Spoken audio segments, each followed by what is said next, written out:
자, 지금부터는 강의 내용이 녹화가 되고 있습니다. 자, 오늘 우리가 다루려고 하는 것은 그 ASP.NET 객체입니다.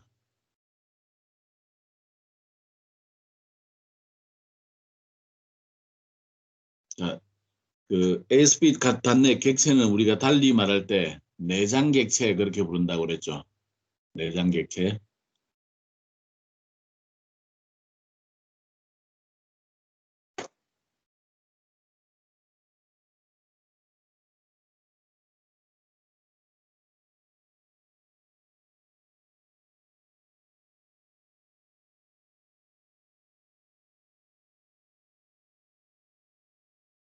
자, 우리가 ASP.NET 객체는 달리 말하면 내장 객체라고 부른다고 그랬는데 내장 객체라고 하는 의미는 우리가 만들지 않아도 안에 내장이 되어 있기 때문에 그냥 사용할 수 있는 객체 그런 것들을 우리가 내장 객체라고 이야기를 해요.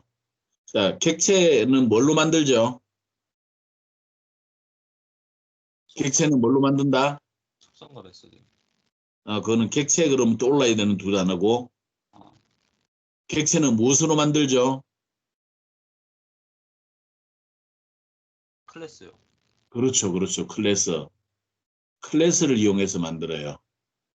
그러면 내장 객체라고 하는 것도 객체니까 뭔가 클래스가 있겠네요. 그래서 우리 내장 객체를 공부를 할 때는 우리가 그냥 객체를 가지고 물론 뭐 객체를 찾아도 구글링 할 때 객체를 찾아도 나오겠지만 이 내장 객체를 무슨 클래스로 만들었느냐 하는 것을 항상 염두에 두고 있어야 돼요. 그래서 그 해당되는 클래스를 찾아보게 되면 이제 그 내장 객체의 속성, 내장 객체의 메서드 이런 것들이 어떤 것들이 있는지를 우리가 알 수가 있는 거예요. 자, 우리 내장 객체나 내장 객체를 만들기 위한 클래스를 우리가 만들었어요? 아니면 다른 사람이 만들어 온 걸 사용하고 있어요? 다른 사람이 만들어 놓은 걸 사용하고 있습니다. 사용하고 있기 때문에 우리는 내가 만든 거면 내가 그 용법을 다 알고 있겠죠. 어떤 속성이 있는지 어떤 메소드가 있는지. 근데 이 내장 객체라고 하는 것은 그 클래스를 내가 만든 게 아니에요. 내가 만든 게 아니다 보니까 우리는 이 내장 객체를 공부한다는 것은 사용법을 공부하는 거다. 그렇게 생각하면 되겠어요. 객체의 사용법 별거 없어요. 어떤 속성이 있느냐, 어떤 메소드가 있느냐, 그럼 걔네들을 이용해서 우리는 어떤 작업을 할 수 있느냐, 이런 것들을 공부해내는 거예요. 내가 만든 게 아니라 남이 만든 것이니까 다른 사람이 어떤 형태로 만들어놨나 하는 것을 우리가 알아내는 것이다. 이렇게 생각하면 되겠네요. 자, 오늘 우리는 그 내장객체라고 하는 것들을 다뤄보도록 하겠는데 내장객체에서는 가장 핵심 사항 중에 하나가 페이지라고 하는 클래스입니다.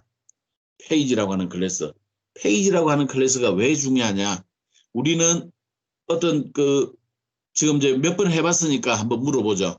우리가 새로운 웹페이지를 추가할 때 솔루션 탐색기에서 새 항목 추가 그런 다음에 항목 어떤 걸 고르죠? 템플릿 어떤 걸 골랐나요? 웹폼이요. 웹폼. 그렇죠. 웹폼. 웹폼이라고 하는 걸 골랐어요. 근데 이 웹폼이라고 하는 걸 고르게 되면 자동적으로 뭘 하게 되냐면 이 페이지로 클래스로부터 상속을 받게 돼 있어요.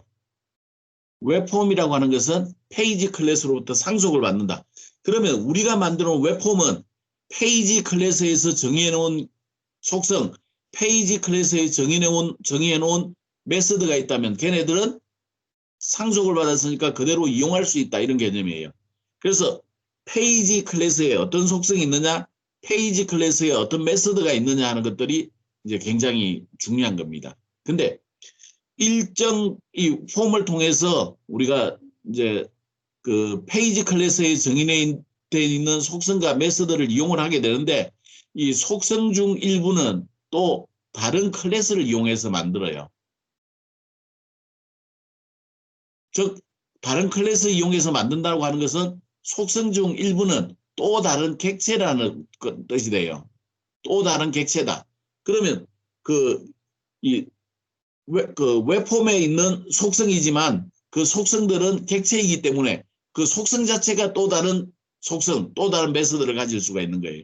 그래서 우리 각각 그 중요한 이 페이지 클래스에 정의되어 있는 중요한 속성 메소드를 따져봐야 되겠지만 속성 속에 들어있는 어떤 객체, 내장 객체의 그 속성 메소드도 다시 공부를 해야 돼요. 그래서 내장 객체 그러는 것은 우리가 주로 이제 어떤 의미에서 다루는 거냐? 이 객체를 이 얘기를 해요. 페이지 객체의 속성으로 작용하는 객체들, 이런 객체를 우리가 내장 객체라고 부릅니다. 자, 그럼 우리가 이번 시간에 뭘 할 거냐? 페이지 클래스를 배우게 되는데 페이지 클래스에서는 포스트 it이라고 하는 포스트 백이라고 하는 속성이 있어요. 그 페이지 클래스의 포스트 백이라고 하는 게 뭘 하는 거냐 하는 걸 알아볼 겁니다. 그 다음에 페이지 클래스에는 리퀘스트라고 하는 속성이 있어요. 리스판스라고 하는 속성이 있어요. 근데 그 자체가 객체로 구성이 되어 있어요. 그래서 저런 것들을 가장 ASP.NET의 기본 객체라고 부르는 겁니다. 페이지 클래스에는 애플리케이션이라고 하는 속성이 있고 세션이라고 하는 속성이 있어요. 근데 얘네들이 일종의 객체예요. 애플리케이션 객체, 세션 객체, 이런 객체로 존재합니다. 근데 특이하게 애플리케이션과 세션이라고 하는 것은 객체인데 걔네들은 또 그 내부적으로 변수로 선언해서 사용할 수 있어요. 애플리케이션 변수로 선언하고 세션 변수로 선언할 수가 있습니다. 그래서 쟤네들은 두 가지가 사용법이 비슷합니다. 그 다음에 쿠키라고 하는 것도 있어요. 쿠키. 그래서 쿠키 얘도 우리가 좀 살펴보려고 하는 겁니다. 오늘은 우리가 소스 코드는 여러분들이 실습을 통해서 동영상을 통해서 자세히 공부를 하고, 오늘 나는 수업 시간에는 그냥 우리가 이 페이지 클래스에서 꼭 알아야 되는 개념 정도만 설명하는 형태로 진행하겠습니다. 자, 페이지 클래스. 페이지 클래스라고 하는 것은 하나의 웹 페이지, 웹폼을 생성시켜주는 클래스입니다. 그럼 어떻게 생성시켜주느냐? 상속을 통해서 시켜준다 그랬네요. 그러면 이 페이지 클래스는 클래스이니까 얘네들도 기본적으로 이 페이지 클래스 자체의 클래스이기 때문에 두 가지가 있겠네요. 속성과 메서드가 있어요. 근데 우리 C샵에서 메서드들은 우리가 그 속성창에 보면 이벤트라고 정리해 놓고 나중에 이벤트를 따당 더블 클릭했을 때 이벤트 핸들러가 생기게 돼 있죠. 그래서 페이지 클래스에는 속성 이벤트 형식으로 들어 있어요. 그래서 우리가 요 주요한 이벤트를 보게 되면 페이지 클래스에서 우리가 저번 시간에 봤던 건데 중요한 것들이 이닛이라고 하는 게 있고 로드라고 하는 게 있고 언로드라고 하는 게 있고 프리랜드라고 하는 게 있고 이렇게 네 가지가 있는 거예요. 그래서 페이지를 초기화할 때 발생하는 것 이닛이라고 하는 이벤트예요. 얘네들이 이벤트 핸들러로 가면 이 페이지는 클래스 자체를 씁니다. 페이지 클래스 밑줄 그리고 이벤트 이렇게 넣어줘요. 보통 앞에 그 객체 이름 밑줄 이벤트 이렇게 쓰는데 페이지만큼은 페이지 클래스를 직접 이용합니다. 자, 요거 그렇게 많이 안 써요. 별로 사용하지 않아요. 자, 페이지 중에서 로드할 때 발생하는 이벤트가 있어요. 그 이벤트 핸들러로 보면 페이지 로드라고 하는 건데 얘는 굉장히 중요합니다.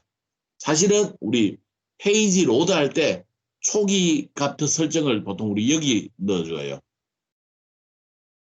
초기 환경 설정을 우리가 페이지 로드 속에 넣어둡니다. 그래서 앞으로 페이지 로드는 굉장히 많이 사용할 거예요. 페이지 언로드 별로 안 써요. 화면에서 빠져나갈 때 발생합니다. 프리랜드 출력하기 직전에 하는데 별로 안 써요. 그럼 우리 여기서 꼭 기억해야 되는 건 뭐다? 우리가 기억해야 되는 것은 로드요. 페이지 밑줄 로드라고 하는 저 이벤트 핸들러를 잘 이해하고 있으면 돼요. 자, 페이지 클래스에서는 속성들이 있어요. 중요한 속성들.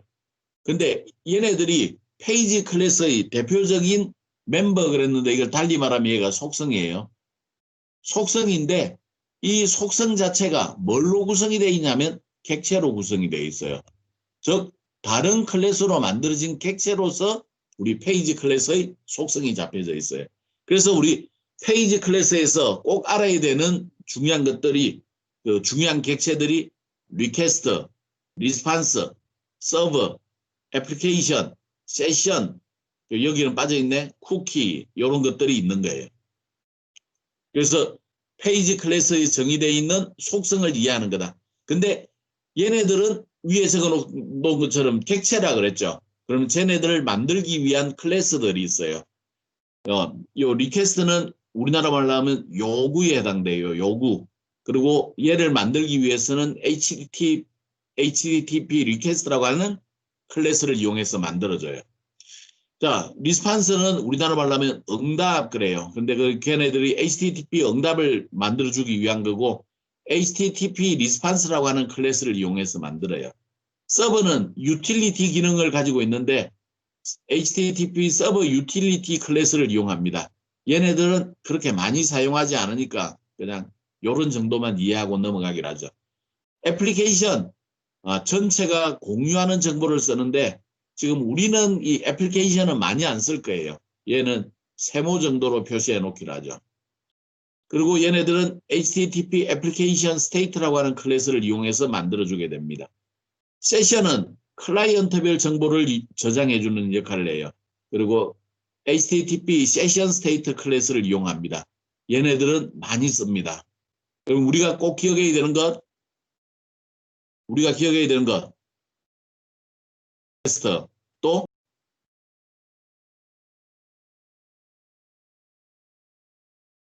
대답 좀 하기, 리스폰스, 리스판스 또 세션.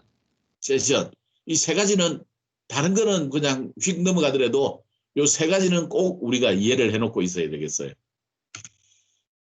자, 리퀘스트 객체, 리스판스 객체는 일반적으로 어떻게 적용이 되느냐? 우리는 웹 서버가 있어요. 서버인데 우리가 웹에서 사용할 때는 우리가 웹 서버라고 그래요. 웹 서버.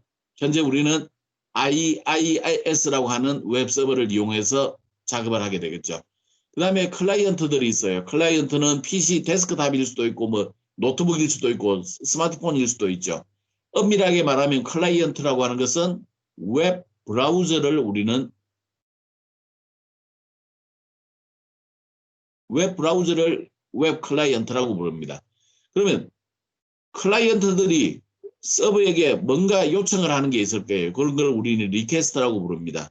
이 리퀘스트는 좀 더 정밀하게 말하면 HTTP 리퀘스트라고 그래요. 그러면 서버는 클라이언트에게 응답을 주게 되어 있습니다. 그 응답은 HTTP 리스판스라고 부르는 응답이에요. 그리고 실제로는 HTML로 구성이 되어 있는 것들로 화면에 넘겨주게 되어 있죠. 그러면 서버에서는 웹 애플리케이션, 웹 응용이라고 하는 프로그램을 가지고 있는데 이 웹 응용에서 클라이언트들이 요구한 정보들을 가지고 있어야 돼요. 그래서 웹 애플리케이션 내부에 들어있으면서 요게 클라이언트의 요구 응답을 대응할 수 있는 것. 자, 그 클라이언트의 요구를 웹 애플리케이션 내부에서 받아가지고 처리를 해주기 위한 객체를 리퀘스트 객체라고 부릅니다. 그 다음에 웹 애플리케이션 내부에서 우리 웹폼 내부에서 응답을 처리해 주기 위한 객체들이 있어요. 이 객체들을 이용해서 리스판스를 만들어주면 클라이언트들이 그 리스판스를 이해를 할 수 있어요. 즉 리퀘스트 객체나 리스판스 객체는 우리가 작업을 해놓은 웹 애플리케이션 내부에서 동작되는 객체들입니다. 밖에 있는 리퀘스트와 조금 구분해서 생각해 주기 바랍니다. 내가 만들어놓은 일종의 클래스를 이용해서 만들어놓은 일종의 객체다. 그리고 웹 애플리케이션 내부에서 동작된다. 이런 개념을 좀 잘 가지고 있기 바랍니다. 자, 페이지 클래스에서는 포스트백이라고 하는 그런 속성이 있어요. 포스트백은 뭐라는 거냐? 우리가 그 포스트백이라고 하는 것은 이런 서버에 제출하고 응답을 받는 과정인데 보통은 우리가 웹폼에 입력 컨트롤이 존재할 때 우리가 사용자는 폼에다가 데이터를 제출하고 버튼 클릭하면 서버로 전송이 됩니다. 그 다음에 서버는 이벤트를 처리한 다음에 그 결과를 웹폼에 다시 되돌려주게 돼 있어요. 이 과정을 포스트백이라고 합니다. 포스트백이 발생하는 대표적인 컨트롤은 버튼 컨트롤이에요. 자, 우리 클라이언트 브라우저에 떠 있는 이런 그 웹폼이 있다고 생각하죠. 그리고 서버에는 이런 C# 코드가 있다고 생각하겠습니다. 물론 서버에 있는 이 C# 코드는 C# 코드로 존재하는 것은 아니에요. 중간 코드로 존재를 하겠죠. 그 다음에 내가 아이디와 비밀번호를 입력한 다음에 확인 버튼을 눌렀어요. 이 확인 버튼을 누르면 우리 이런 그 확인 버튼을 눌렀을 때 그 해당되는 이벤트 핸들러가 열리게 돼 있죠. 앞쪽에 버튼 이름, 밑줄, 클릭, 이벤트 이런 이벤트 핸들러가 동작이 될 거예요. 그런 다음에 우리가 아래쪽에 이 괄호를 만나는 순간 다시 웹폼으로 돌아오죠. 즉 버튼을 눌렀을 때 서버에 가서 뭔가 일 처리를 하고 되돌아오는 과정, 이 과정을 우리는 포스트백이라고 부릅니다. 자, 우리가 추가하지 않았는데 늘 존재하는 페이지 로드, 아까 전에 있었죠. 페이지 클래스의 로드 이벤트, 페이지 로드라고 하는 저런 것들이 있는데 저 페이지 로드는 뭘 하는 거냐? 내가 웹폼에서 그 웹폼을 처음 띄울 때도 페이지 로드는 실행이 되고 뭐 버튼 1 클릭해서 되돌아올 때도 페이지 로드는 실행이 되고 모든 순간 실행이 되는 것들이 페이지 로드입니다. 그리고 버튼 1 밑줄 클릭은 버튼을 클릭할 때 발생하는 것. 포스트백이라고 하는 것은 버튼을 누르는 것처럼 우리가 서버로 가서 뭔가 일 처리를 하고 되돌아오는 과정을 포스트백이라고 한다. 그래서 포스트백이 뭐냐 그러고 설명하라 그러면 요런 이 두 줄을 써주면 되겠어요. 좀 더 추가해서 이 세 줄까지. 요 세 줄이 가장 그 핵심적인 내용들이 되겠습니다. 그러면 우리는 포스트백이 됐는지 안 됐는지 하는 것들을 구분해야 될 때가 있어요. 프로그램에서. 그래서 페이지가 로드될 때 처음 방문한 건지 포스트백 된 건지 이런 것들을 구분할 때 is postback이라고 하는 값을 이용해 주면 됩니다. 어떤 방법으로 쓰느냐. 일반적으로 페이지 로드 구문 내에 들어가게 되는데 if 구문 속에서 not is postback이라고 넣어줍니다. 그러면 이 영역은 처음으로 실행되는 경우 여기는 포스트백 된 경우예요. 일반적으로 우리가 저기에 if 구문 속에 있는 요 not을 빼게 되면 요 두 개의 위치를 바꿔주면 돼요. 근데 굳이 저기에 not을 붙여놓은 이유 옆에 써놨죠. 부정을 붙여놓은 이유는 보통의 경우에 요 아래쪽의 코드들은 이용하지 않아요. 일반적으로는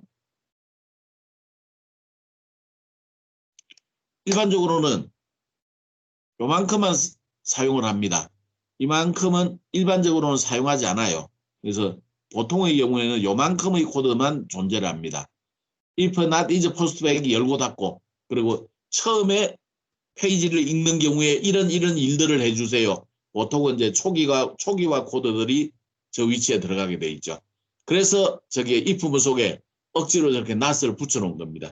우리가 오늘 실습할 때는 else 영역까지 들어있지만 보통 실제 응용에 들어갔을 때는 else 영역은 존재하지 않습니다. 자, 뭐 실습은 오늘은 여러분들이 직접 해보도록 하고 그냥 실습은 다 건너뛰겠습니다. 자, 페이지 클래스에서 리퀘스트는 기본적으로 그 요구를 했을 때 거기에 대한 실행 결과 HTML 문서를 클라이언트로 보내주게 되는데 이런 것들을 우리가 이제 리퀘스트구나. 내가 말을 잘못했어요. 리스판스를 생각했네요. 리퀘스트예요. 리퀘스트라고 하는 것은 요청, 요구 그랬죠. 일반적으로 우리가 브라우저를 통해서 웹서버에 요청하게 되면 그 웹페이지 ASPX 확장자가 ASPX인 이런 페이지를 요구를 하게 됩니다.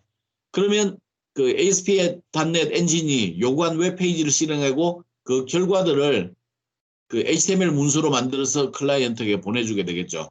근데 그러한 작업을 하는 데 있어서 우리 그 ASP.NET 엔진은 사용자들이 무엇을 요구했는지 정보를 알아야 돼요.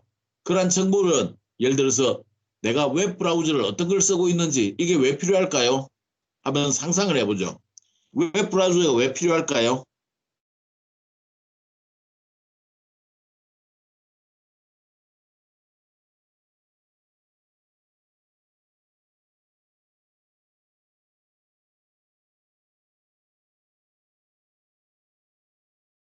대답 좀 해보기. 틀려도 좋아. 상관없어. 웹사이트를 그 편하게 보기 위해서. 그렇지. 통칭 맞는 얘기예요.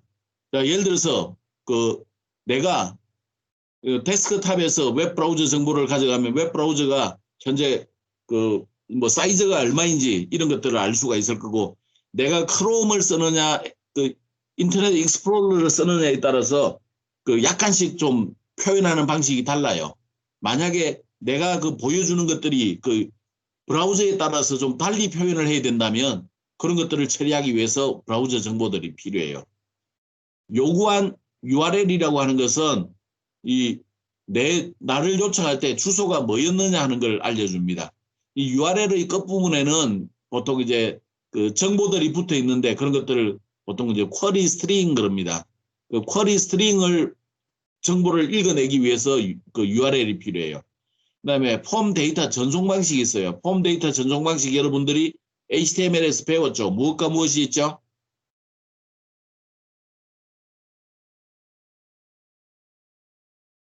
콕 찍어내는 것, 콕 찍어내는 것, 폼 데이터 전송 방식에서 콕 찍어내는 것, 편지 보내듯이 보내는 것.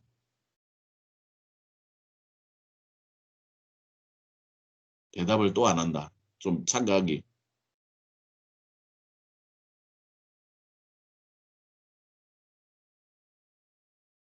콕 찍어내는 것을 get 방식이라고 그러고, 편지를 보내는 거, 편지 우편물 보내는 거, 저기 우체국을 영어로 하면 우체국 영어로. 포스트 오피스. 그렇지. 그 우편물을 보내듯이 보내는 방법이 포스트 방법이에요. 그래서 get 방식과 포스트 방식이 있는데, 그러면 폼 데이터 전송 방식을 알아야 그 사용자가 get 방식으로 보냈느냐 포스트 방식으로 보냈느냐에 따라서 내가 읽어드리는 것들이 좀 더 달라질 수가 있을 거예요. 그 다음에 실제로 내가 입력한 데이터를 그 알아낼 수도 있어요. URL에 이 정보들이 담겨져 있어요. 그런 것들, 이 입력 데이터를 담고 있는 것들 우리는 쿼리 스트링이라고 부릅니다. 쿼리 스트링은 우리가 차츰차츰 알아가기로 하죠. 그 다음에 내가 응답을 보내주기 위해서는 클라이언트 IP도 필요하겠죠. 이런 정보들이 필요해요. 그리고 정보의 흐름은 클라이언트에서 서버로 이동하게 됩니다. 자, 리퀘스트 객체는 그 HTTP 리퀘스트 클래스를 이용해서 만들어준다 그랬네요. 여기에는 주요한 속성들이 그 애플리케이션 패스, 피지컬 애플리케이션 패스, 그 다음에 URL 이런 정보들이 중요한 속성으로 들어 있습니다. 그래서 애플리케이션 패스 그러면 서버상에 존재하는 가상 디렉토리를 이야기를 해주게 되고, 패스 그러면 파일명까지 포함하고 있는 그 가상 디렉토리 패스를 이야기를 합니다. 그 다음에 피지컬 애플리케이션 패스는 좀 이따 이야기하고, URL은 전체 URL을 이야기를 합니다. 자, 일반적으로 우리가 그 작업을 할 때 D 드라이브에, 나 같은 경우에는 D 드라이브 밑에 있는 프로그래밍 밑에 있는 뭐 예를 들어서 오브젝트 이런 속에다가 그 만들어 넣어요. 근데 우리가 물리적인 주소, 그 운영체제상에서의 주소를 보면 이렇게 돼 있지만, 그 서버상의 주소는, 서버상에서 주소를 보면 얘네들을 루트라고 그래요. 그러면 지금 우리가 서버상에서 D 드라이브에 있는 프로그램 밑에 있는 오브젝트라고 하는 게 그 서버상에서는 루트라고 인식한다고 그랬죠. 자, 루트로 인식한 것들을 우리는 이렇게 그 애플리케이션 패스 또는 우리가 그냥 패스라고 부르는 것들은 이게 서버상에서 호출해주는 이 방식을 따릅니다. 거기에 비해서 물리적인 경로는 윈도우 운영체제에서 어느 폴더 속에 있는지를 알아내는 것이 그 피지컬 애플리케이션 패스에 해당이 됩니다. 얘네들은 어느 경우에 사용이 되느냐 하면 파일을 처리해 줄 때 상당히 이제 중요한 역할을 합니다. 그래서 파일 처리할 때 실제 하드디스크 어느 위치에 값을 저장할 건지 무엇을 지울 건지 이런 것들을 처리해 줄 때 저런 그 피지컬 애플리케이션 패스가 필요해요. 그래서 저런 정보들을 리퀘스트를 통해서 알아낼 수가 있습니다. 자, 리퀘스트 클래스, 클라이언트 정보와 관련되어 있는 것들 무지 많죠. 브라우저, 웹 브라우저예요. 유저 호스트 어드레스, 클라이언트의 IP 주소, 유저 호스트 네임, 클라이언트의 그 DNS, 유저 랭귀지, 브라우저에 설정되어 있는 언어, is authenticated. 요거는 우리가 이번 학기 끝부분에 쓸 텐데 로그인을 했는지 안 했는지를 알아내는 데 써요. 사용자 인정 여부입니다. 쿠키를 이용을 해, 쿠키가 아닌 일종의 쿠키를 이용을 해서 is authenticated라고 하는 값을 처리를 해줄 수 있습니다. 그다음에 is secure connection은 HTTPS 방식 보안 연결인지 아닌지 하는 것들을 알아낼 때 써요. 그다음에 쿠키는 쿠키 정보를 알아낼 때 씁니다. 이건 좀 이따 알아보기로 하죠. 리퀘스트 타입은 get 방식인지 포스트 방식인지를 알아내는 그런 용도로 사용이 됩니다. 쿼리 스트링 우리가 이제 get 방식으로 정보를 보내줄 때 입력 정보를 처리해 주는 방식을 쿼리 스트링 그렇게 부릅니다. 이것은 이제 차츰차츰 우리가 쿼리 스트링을 어떻게 사용하는지는 앞으로 알게 될 거예요. 자, 정보 구하는 거 건너뛰고 그다음에 리스판스 객체입니다. 리스판스 객체는 결과를 되돌려주는 객체입니다. 응답에 해당이 되죠. 요 페이지 요게 객체라고 그러면 안 되는데 페이지 클래스에 정의되어 있는 멤버 속성에 해당이 됩니다. 자, 리스판스는 HTTP 리스판스라고 하는 클래스로 만들어주게 돼 있어요. 중요한 속성으로는 버퍼, 컨텐트 타입, 쿠키 이런 것들이 있습니다. 그리고 중요한 메소드로는 라이트 파일, 리다이렉터 이런 것들이 있어요. 이런 것들은 기본적으로 대부분 다 중요합니다. 자, 먼저 버퍼라고 하는 것은 이제 속도가 굉장히 빠른 것과 속도가 굉장히 늦은 것 사이에 우리가 정보를 주고받아야 돼요.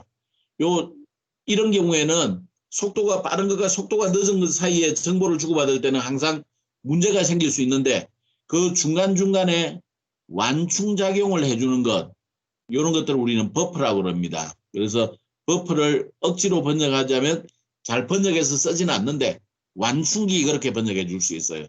속도가 빠른 것과 늦은 것 사이에 완충기를 사용할 건가 말 건가 얘가 이제 버퍼 속성입니다. 사용한다 그러면 true, 사용하지 않으면 false예요. 근데 버퍼는 디폴트 기본 설정 값이 true예요. 그래서 늘 사용하고 있죠. 따라서 버퍼는 저런 게 버퍼구나 요런 정도만 이해하면 되겠습니다. 컨텐트 타입 상당히 중요해요. 내가 요거는 중요하다 그랬어요. 페이지를 보내줄 텐데 그 페이지가 뭘로 구성이 되어 있다 이런 걸 지정을 해요. 컨텐트 타입이 text/html이라고 한다면 내가 텍스트로 보내주는데 걔네들은 HTML이야 이런 약속이에요. text/html 방식으로 보내주면 예를 들어서 이런 것들 예를 들어서 뭐 body 이런 것들을 뭐라 그래요? 이런 것들을 뭐라 그런다?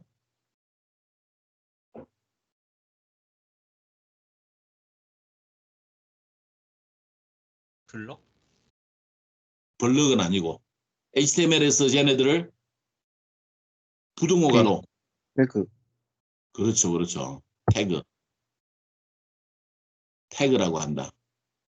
이 text/html 방식으로 보내면 쟤네들을 태그로 인식을 해요. 웹브라우저에서 바디 태그가 날아왔구나 그렇게 인식하는 거예요. 그런 것들이 컨텐트 타입입니다. 근데 이미지/gif 이런 식으로 보내게 되면 웹브라우저가 읽을 때 얘가 그림으로 보내줬거나 gif 방식의 그림으로 보냈구나 하는 것을 인식하고 있는 거예요. 그래서 웹브라우저에 온 자료들을 그림 형식으로 표현을 해주는 거예요. 그런 것들을 지정할 때 씁니다. 쿠키 우리가 많이 쓰지는 않지만 쿠키를 보내줄 때 써요.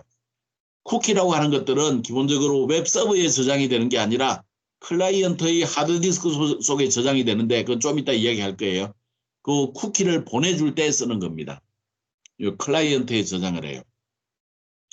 자, 라이터 HTML 스트림에 문자열을 출력하는 데 씁니다. 이런 식으로 써요. response.write 그리고 hi 이렇게 씁니다. 그래서 response.write 이거는 굉장히 중요합니다. response.write 파일 전에들은 우리가 이제 파일로 뭔가 출력하고자 할 때 그럴 때 쓰는 건데 우리가 그렇게 아주 사용 빈도가 높지는 않습니다. response.redirect 이거는 다른 페이지로 이동하는 데 굉장히 중요해요. 예를 들면 response.redirect 그리고 따옴표 속에 따따따.2.h.kr 이렇게 넣어놓게 되면 우리 대학의 홈페이지로 실행을 옮겨주라. 그런 거예요. 다른 페이지로 이동하는 그런 것들 합니다. 자, 여기서 꼭 알아둘 것, 컨텐트 타입, 라이터, 리다이렉트 세 가지는 꼭 알아둬야 되겠습니다. 자, 페이지 버퍼링. 이것은 그 리스판스와 관련되어 있는 건데 버퍼와 관련되어 있는 메소드들이 있어요. 버퍼는 아까 전에 이야기했고 버퍼링과 관련되어 있는 메시지로는 클리어, 플러시, 엔드 이런 세 가지가 있습니다. 클리어는 현재 내용을 모두 클리어 지워버리는 거예요. 삭제하는 것. 플러시는 현재 버퍼의 내용을 클라이언트로 보내주는 겁니다. 엔드는 클라이언트 보내고 페이지 실행을 종료하는 것. 플러시 같은 경우에는 화장실에 보면 외국 같은 데에서 오토 플러싱 이런 말들이 붙어 있을 거예요. 그게 뭐냐면 화장실에서 우리가 볼일을 보고 남자의 경우에 딱 밖으로 나오면 물이 자동으로 딱 내려오죠. 그런 것들을 오토 플러싱 그럽니다. 쫙 씻어 내리는 거죠. 자, 우리 양변기 같은 데 앉아가지고는 버튼을 눌러야죠. 그러면 쫙 씻어 내리죠. 오물들을 씻어 갑니다. 플러시는 버퍼에 있는 내용을 버퍼에 뭔가 좀 쌓여 있겠죠. 그 내용을 클라이언트로 보내주는 싹 쓸어 보내주는 역할을 합니다. 실습은 어려운 게 없어서 여러분들이 직접 해보면 되겠어요. 서버 객체 많이 사용하지는 않습니다. 서버 객체에서는 이제 그 많이 쓰지 않기 때문에 오늘만 살펴볼 거예요. 머신네임 그러면 이제 웹 서버가 뭔지를 반환합니다. 스크립트 타임아웃 기다려주는 시간이에요. 일반적으로 90초간 기다려줍니다. 맵 패스 그러면 가상 디렉토리에 해당되는 실제 물리적인 경로를 반환하는데 우리 앞서 피지컬 애플리케이션 패스라고 구해내는 방법이 있었죠. 그래서 얘를 꼭 쓰지 않아도 됩니다. 요 두 가지는 사실 조금은 좀 알아둘 필요가 있긴 한데 요거는 그 URL 인코드, HTML 인코드라고 하는 건데 얘네들은 URL 방식으로 인코딩 해주는 것, HTML 방식으로 인코딩 해주는 것 이런 것들입니다. 인코드의 반대말은 반대되는 동작은 우리가 디코드라고 그래요.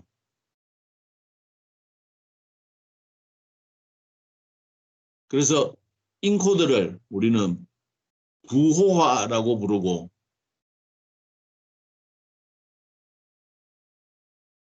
디코드를 우리 복호화 그렇게 부릅니다.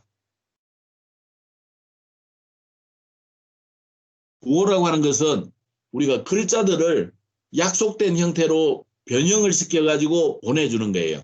복호화는 약속된 형태로 변형된 걸로부터 원래 이 글자를 만들어내는 것을 복호화 그렇게 부릅니다. 근데 우리는 URL 인코딩 방식으로 뭔가를 처리하기도 하고 HTML 인코딩 방식으로 뭔가를 처리해 주기도 해요. 자, 그러면 URL 인코딩, HTML 인코딩이 뭐냐? 그건 나중에 많이 쓰지는 않지만 나중에 예제가 나오니까 그때 다시 한번 설명하기로 하겠습니다. 자, 요거는 건너뛰도록 하겠습니다. 자, 여기 이제 인코딩에 관련된 게 있네요. URL 인코드, 그 다음에 URL 디코드, HTML 인코드, HTML 디코드라고 하는 건데 보통 우리 URL 인코드는 이제 URL을 지정할 때 사용하는 방법이에요. 특히 여기 있는 것처럼 get 방식으로 URL을 처리해 줄 때 예를 들어서 이런 것들이에요. A 태그를 쓰는데 우리가 A 태그는 앵커 태그죠. 앵커 태그는 우리가 누르면 어느 위치로 이동을 하게 됩니다. 이동할 때 요만큼이 페이지 이름이에요. 그리고 빨갛게 표시되어 있는 요만큼을 우리는 쿼리 스트링 그렇게 이야기를 해요. 쿼리 스트링. 그래서 입력 데이터를 가지고 가는 방법입니다. 이때 우리가 입력 데이터를 가지고 갈 때는 요 앞쪽에 있는 것을 키라고 부르고 뒤쪽에 있는 것들을 값이라고 그래요. 그래서 키와 값의 쌍으로 가지고 들어간다 그렇게 이야기를 합니다. 이때 앰퍼센트는 가지고 들어갈 값이 한 개가 아니라 여러 개다 이런 걸 표현해 줄 때 저기 엔드 기호를 씁니다. 근데 여기 지금 우리가 URL을 지정하는데 그 빈칸이 있어요, 없어요? href 안에 따옴표 안에 빈칸이 있어요, 없어요? 없어요. 없습니다. 자, 이거는 데이터 값을 전달할 때 공백이 들어있거나 특수 문자가 들어있으면 이거는 저기 우리가 원하는 결과들이 안 나와요. 그러면 실제로 우리가 그 대부분의 경우는 필요가 없는데 내가 값을 가지고 들어가는 방법, 예를 들어서 뭐 스카이라고 하는 유저 아이디를 넣어야 되는데 여기에 특수기호가 들어있다. 그런 경우에는 진짜로 걔네들은 특수기호라고 알려줘야 되겠죠. 자, 그래서 우리 이제 URL 인코딩을 해줍니다. 그때는 주로 여기 퍼센트를 이용을 해서 우리 그 URL 인코드된 값으로 표시해 줍니다. 퍼센트 뒤에 16진수 값을 붙여서 이제 인코드된 값을 보내주는 그런 형식을 씁니다. 자, 주소를 보내줄 때 평상시 우리가 쓰던 글자 외에 뭔가 특수한 글자가 있다. 그럴 때 URL 인코딩을 한다. 자, 다음은 HTML 인코딩. HTML 인코딩에서는 우리 요 부등호가 좀 특이한 기호를 하죠. 아까 전에 나왔죠? 태그를 지정할 때 쓰는 약속입니다. 근데 진짜로 우리가 크다 작다를 표시를 해야 된다. 그러면 어떻게 해야 될까요? 무엇이 무엇보다 크다라는 걸 보내줘야 되는데 웹 브라우저가 잘못 이해해가지고 쟤네들을 태그라고 인식해버리면 문제가 생기겠죠.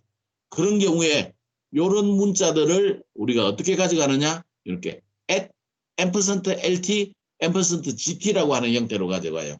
이런 형태로 처리해 줄 때 우리가 HTML 인코드, HTML 디코더라고 합니다. 근데 얘네들은 많이 쓰지 않으니까 이런 정도만 얘기하기로 하죠. 다음 좀 중요한 게 나옵니다. 이 중에서는 애플리케이션이 중요하다 그랬어요. 세션이 중요하다 그랬어요. 세션. 세션이 좀 더 중요해요. 우리가 세션을 좀 더 많이 쓸 겁니다. 세션에 좀 더 초점을 두고 살펴보기 바랍니다. 자, 우리 애플리케이션 객체, 세션 객체라고 하는 것들은 우리가 필요한 상태 정보들을 저장하기 위한 겁니다. 상태 정보를 저장하는데 1번 방법은 애플리케이션을 이용하고 2번 방법을 세션을 이용하는 거예요. 자, 1번은 애플리케이션, 2번은 세션을 쓰는 방법인데 그러면 두 가지 다 상태 정보를 저장을 하는 거네요. 근데 저장하는 것들이 약간 좀 차이가 있습니다. 애플리케이션 변수는 그 만드는 클래스는 여기 정의가 되어 있네요. 얘네들은 모든 사용자들을 대상으로 공통으로 적용할 수 있는 것, 즉 모든 클라이언트들이 공유하는 정보들을 저장할 때 애플리케이션 변수를 써요. 반면 세션 변수는 이 클래스를 이용해서 만들어요. 하나의 클래스가 하나의 클라이언트가 웹페이지 간의 데이터를 공유할 때 씁니다.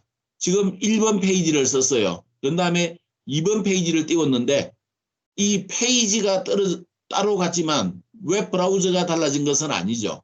내 웹 브라우저 내에 1번 페이지가 떴다가 2번 페이지가 떴다가 그러는 거예요. 근데 페이지 간에 공유해야 되는 정보가 있어요. 가장 대표적으로 공유해야 되는 정보를 꼽자면 사용자 아이디입니다. 이 사용자 아이디를 이용해서 우리는 로그인이 돼 있다 안 돼 있다, 즉 인정을 받았다 안 받았다를 판단할 때 쓰기도 합니다. 이런 정보들은 내 정보이기 때문에 다른 웹 브라우저가 얘네들은 알면 곤란하죠. 그래서 나만 내 웹 브라우저 내에서만 통용될 수 있는 정보를 저장해 주는 게 세션이라고 하는 겁니다. 그래서 세션은 애플리케이션은 언제 시작되느냐? IIS가 시작될 때 애플리케이션도 시작해요.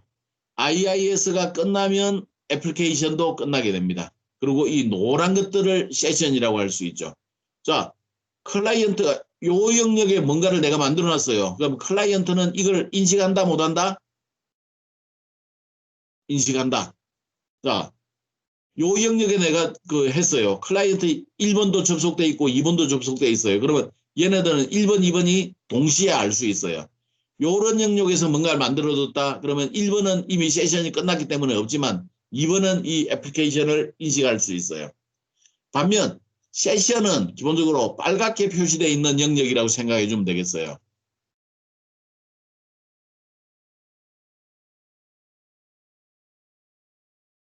이렇게 빨갛게 표시되어 있는 얘네들을 세션, 요 빨갛게 표시되어 있는 것들을 세션이라고 그래요. 요 영역에 내가 뭔가를 만들어 놨다. 저 세션은 클라이언트 1번만 사용한다 그랬죠. 클라이언트 2번은 저기 바깥쪽 빨간 영역은 가지는 못해요. 클라이언트 2번은 이쪽 영역에 있는 것들만 사용할 수 있어요. 이런 데서만 사용할 수 있어요. 근데 바깥쪽에 있는 세션 영역, 다른 빨간 영역은 건너갈 수가 없습니다. 그래서 세션은 클라이언트가 접속할 때 만들어지고 클라이언트의 접속이 해제될 때 세션도 마찬가지로 해제가 됩니다. 클라이언트가 접속되면 세션이 만들어지고 클라이언트가 접속 해제가 되면 세션도 해제가 되는 이런 형태가 세션입니다. 자, 기억할 것, 애플리케이션은 공유, 세션은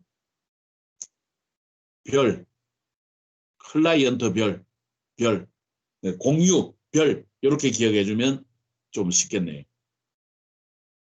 자, 애플리케이션은 예를 들어서 내가 접속한 사람 수 이런 것들은 누구나 다 알고 있어야 되겠죠.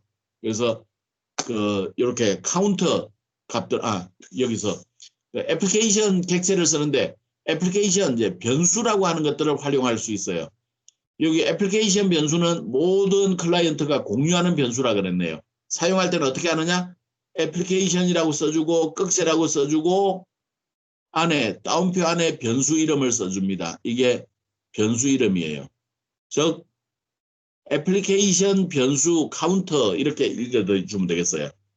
이 값을 사용할 때는 애플리케이션 값을 쓸 때는 모든 클라이언트가 공유하니까 얘네들을 쓰기 위해서는 이렇게 락 자물쇠를 잠갔다가 작업 끝내면 unlock 자물쇠를 풀어주는 이런 코드로 묶어줘야 됩니다.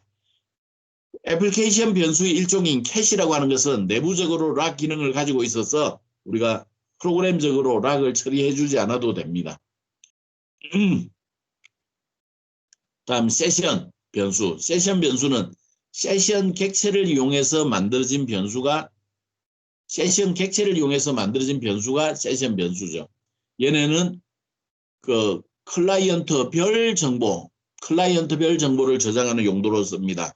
클라이언트 연결이 끊어지면 세션 변수도 없어집니다. 사용하는 방법은 똑같아요. 세션 변수라고 하는 걸 쓰기 위해서 세션이라고 써주고 꺽쇠 괄호를 열고 닫고 안에 세션 변수명을 써주면 되겠어요. 세션 변수 스타트 타임, 세션 변수 유저 아이디 이런 식으로 읽어주면 되겠습니다. 그래서 값들을 할당을 해주면 어디서든지 세션 스타트 타임 그러면 세션 변수 스타트 타임으로부터 값을 읽어드릴 수가 있어요. 자, 여기 세션 한 것, 요것은 하나 좀 살펴보고 갈까요?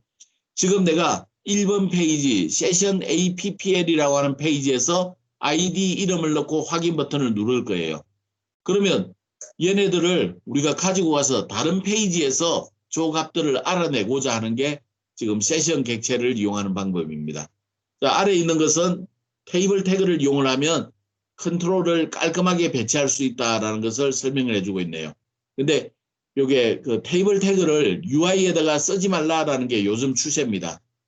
요즘은 이제 CSS를 많이 쓰고 있는데 캐스케이드 스타일 시트 이 CSS를 쓰는데 테이블 태그 TH 태그 TD 태그별로 이런 우리가 스타일을 지정을 해줄 수 있어요. 그런 경우에는 의도치 않은 결과들이 나오니까 테이블 태그 이용해서 UI를 하지 말라 그러는데 우리는 그냥 지금은 이제 초보고 깔끔하게 배치하기 위해서 UI 태그를 쓰겠습니다. 자, 지금 요게 이제 세션 값을 할당해 주는 과정입니다. 세션의 ID라고 하는 세션 변수에다가 텍스트 박스에 있는 값을 저장해라. 세션 네임이라고 하는 곳에 텍스트 박스 네임에 있는 값을 지정해라. 이렇게 하는 거죠. 그런 다음에 response.redirects 다른 페이지로 이동하는 거라 그랬죠. certificate.aspx 페이지로 이동하라 그랬습니다.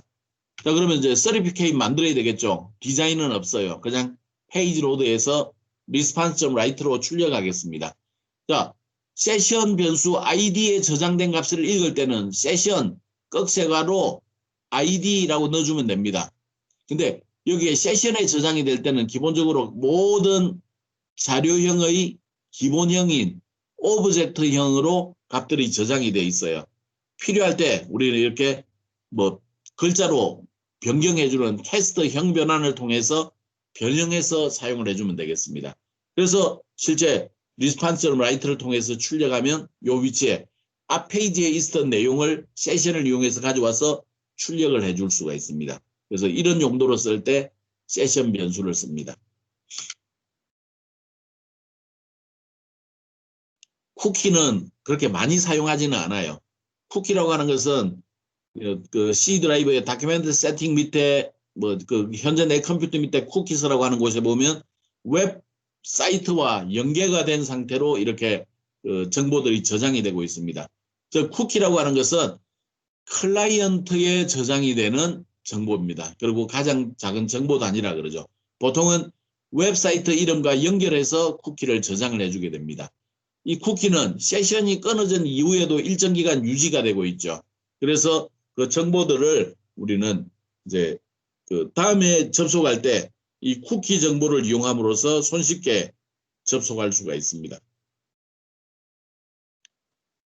웹브라우저에 설정의 고급 설정 같은 걸 보게 되면 우리 쿠키를 어떻게 할 건지 하는 정보들을 알아볼 수가 있습니다. 쿠키 개념은 기본적으로 처음에 리퀘스트 할 때는 쿠키가 없죠. 그래서 리퀘스트 객체가 만들어졌어요. 그 다음에 그 리스판스 객체를 줄 때 저렇게 쿠키를 전달해 줍니다. 그러면 그 쿠키가 하드디스크 속에 이렇게 저장이 돼 있죠. 그리고 두 번째 접속을 할 때는 아예 리퀘스트 할 때 쿠키를 가지고 들어갑니다. 그래서 이제 좀 더 손쉽게 웹사이트에 가져갈 수 있어요. 예를 들면 우리가 그 로그인 정보를 저장하시겠습니까? 이런 것들을 본 적이 있죠. 예, 그래 놓으면 걔네들이 쿠키에 저장이 됩니다. 그래서 가급적 걔네들은 우리가 보안을 위해서 사용하지 말라 그러죠. 특히나 우리 그 PC방이라든지 이런 공용의 컴퓨터실에서는 쿠키를 사용하지 않는 게 좋아요.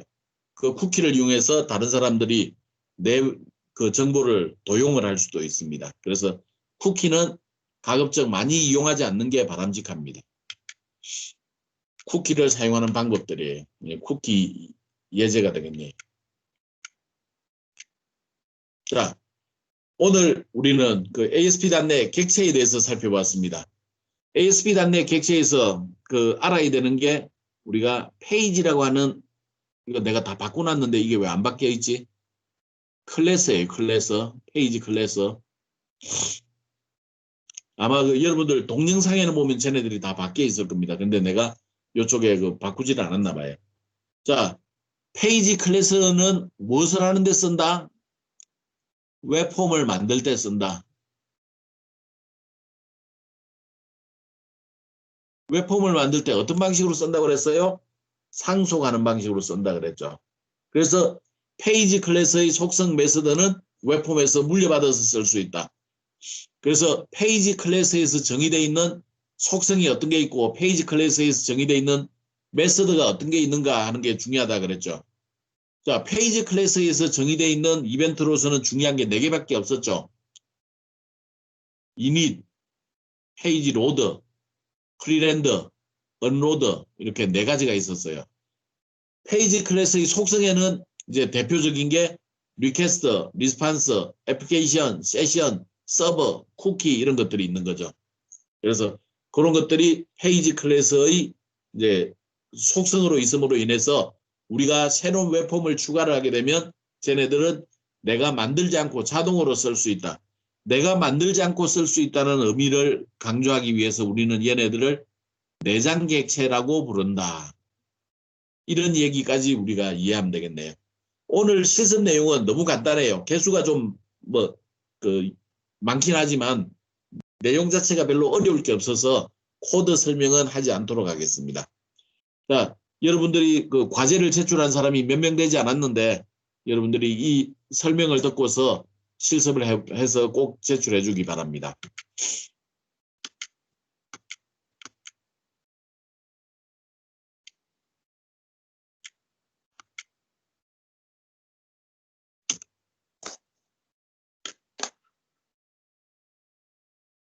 자, 오늘 했던 내용 중에서 혹시 질문이 있으면 질문해 보도록 해요. 질문 있는 사람. 일단 녹음은 여기서 중지하겠습니다.